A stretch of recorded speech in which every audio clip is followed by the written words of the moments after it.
નવરાત્રિના પવિત્ર તહેવારમાં ધ્યાને રાખીને સુરત શહેર ટ્રાફિક વિભાગની ટીમ સંપૂર્ણપણે એલર્ટ મોડ પર આવી ગઈ છે। તહેવાર દરમિયાન કોઈ અનિચ્છનીય ઘટના ન બને અને કાયદો વ્યવસ્થા જળવાઈ રહે તે માટે પોલીસ ખાસ તકેદારીના પગલાં ભર્યા છે।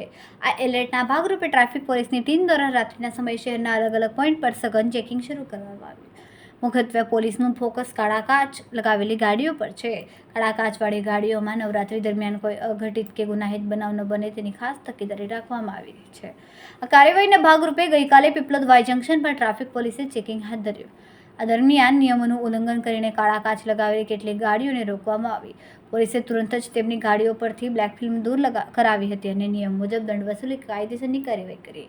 ટ્રાફિક વિભાગ દ્વારા સ્પષ્ટ સંદેશ આપવામાં આવ્યો કે નવરાત્રિના દિવસોમાં શહેરમાં શાંતિ અને સુરક્ષા જળવાય તે માટે ચેકિંગની આ ઝુંબેશ ચાલુ રહેશે। તમામ વાહન ચાલકોને નિયમોનું પાલન કરવા માટે કાયદાનું ઉલ્લંઘન ન કરવા માટે વિનંતી કરવામાં આવી।